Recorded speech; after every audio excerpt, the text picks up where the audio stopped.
What are the options on the table for world leaders in Paris to combat climate change? Well, joining me now from Paris is Wael Hmaidan. He is International Director of Climate Action Network. Also from Paris is Gino Van Begin, the Secretary General at the International Council for Local Environment Initiatives.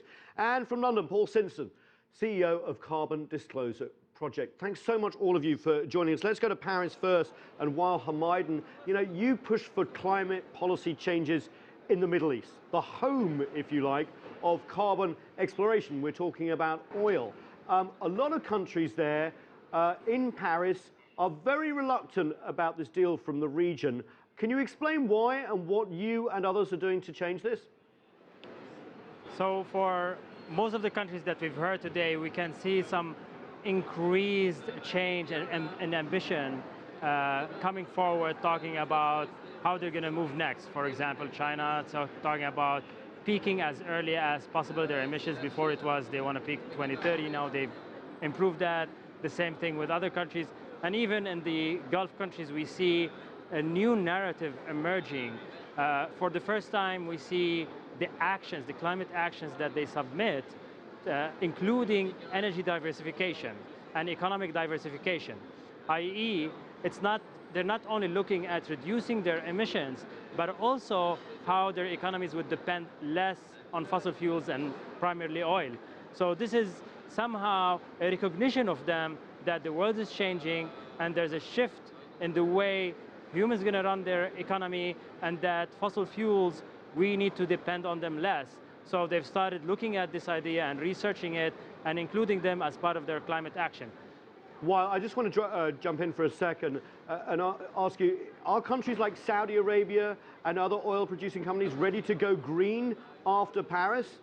So yes, so they're looking at energy diversification and economic diversification, but this does not mean that they're going to be constructive here in the negotiations. They're two different things. They still realize that the world is changing, but they still might want to delay this change, this transformation that's happening. Their positions is yet not clear fully on many issues. We know that they're not constructive on the idea of a long-term goal of emission reduction, i.e. when are we going to reach zero emissions? When are we going to achieve this transformation? And we say, okay, now we're stabilizing the emissions in the atmosphere, the concentration of emissions in the atmosphere. This is a very key point here in Paris, and it seems that they are the main blockers on this issue with India, who is very worried about how much they are allowed to use their coal. And there's a lot of work on it at the moment. After Paris, actually, it does not matter how much emissions the Gulf countries in the Arab region reduce, because their emission doesn't amount that much. What is important for these countries to accept that the rest of the world is going to rely less on fossil fuels, and that part of their fossil fuel resources, the oil, needs to stay in the ground. Yeah, very interesting. Paul Simpson in London. Businesses are very much part of the negotiations in Paris. Has big business around the world come on board when it comes to climate change? Very much so, Nathan. We've seen a huge groundswell of business action building up to this meeting in Paris, particularly the last 2 years. I think it's fair to say that both investors and leading businesses really making new commitments on climate change and taking action through disclosures to CDP. We see more than 800 companies asking for a strong deal in Paris that will limit warming to 2 degrees. And we say individual businesses making new commitments to set science-based targets, procure 100% renewable energy, and use an internal carbon price. So business is acting, and I think in Paris now we need to see governments really capture that and meet that ambition. Paul, just a quick follow-up. Not every business has been on board, even when they say they are. For example, Volkswagen cheating on its emissions tests here in the US and possibly elsewhere. We have oil companies being investigated for making statements about climate change which may not be upheld. Is business walking the walk but not necessarily talking the talk on this one?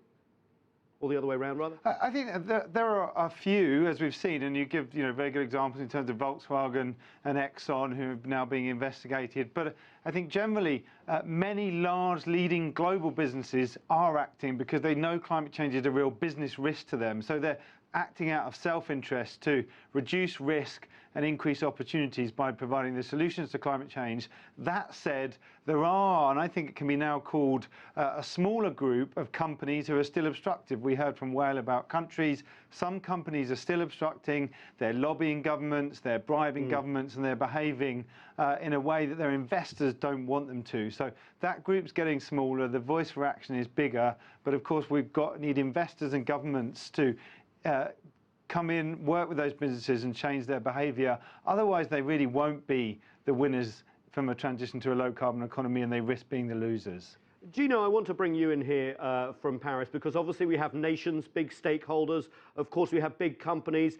But a lot of your work is about regions, about towns and cities, and people at the bottom taking initiative on climate change. We've seen that here in the US, where there's a big political divide on climate change, but regionally people are doing lots of different things to try and adapt. What's your message from Paris?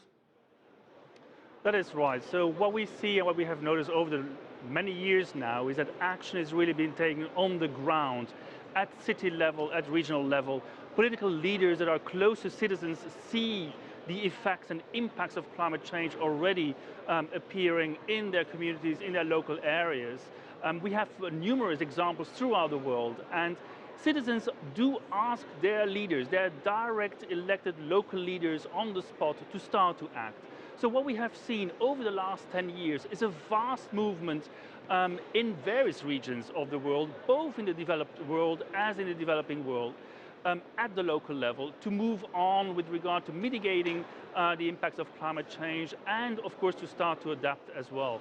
This is great to see here in Paris in particularly, that the negotiators, the nations, start to recognize and empower local government leaders in their actions. And this will be needed, because what is on the table right now is certainly not sufficient to keep us under the 2 degrees Celsius global warming increase. So all efforts have to come together, and cities and regions are willing to stand up and to help and contribute nations in these negotiations, but also in the implementation of the outcomes of Paris.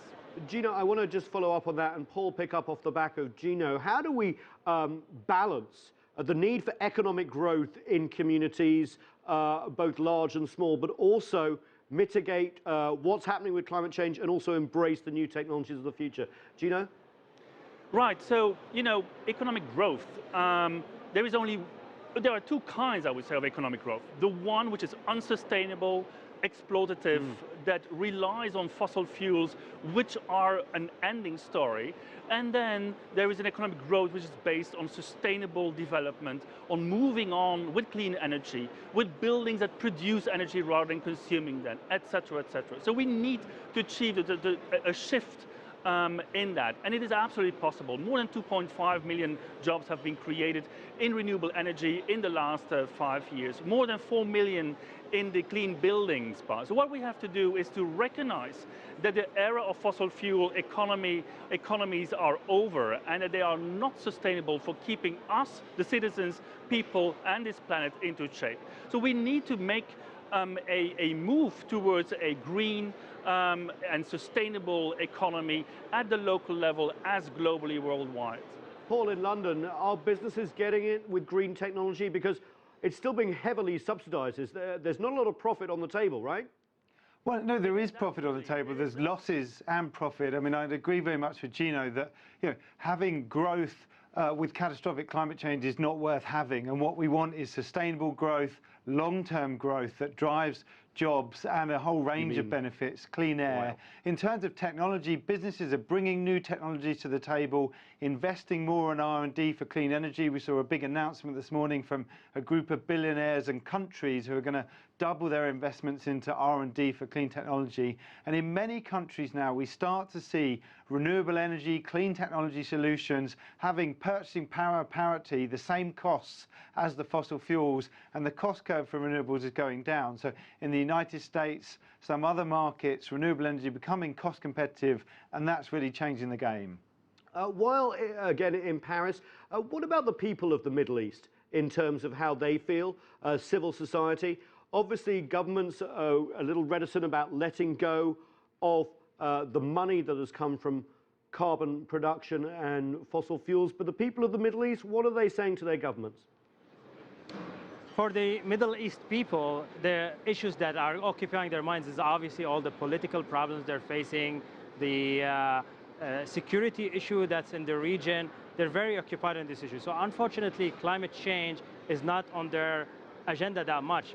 But if you look at all the problems that are happening, the issues that are becoming political issues, one, we have the Iraqi extreme heat wave, which almost toppled the parliament. Then there are so many studies that link the conflict in Syria to climate change, and the 4-year drought that hit the Syrian villages caused a lot of people to become climate refugees in big cities, and those farmers who are not used to oppression started to revolt against the system. We had in Lebanon record sandstorms that we've never seen such sandstorms in Lebanon, and then water precipitation is changing, and Doha in Qatar flooded for the first time.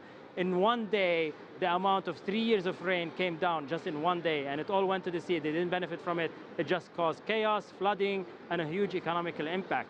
So unfortunately, they are not recognized as climate change, but we are heavily impacted in the region.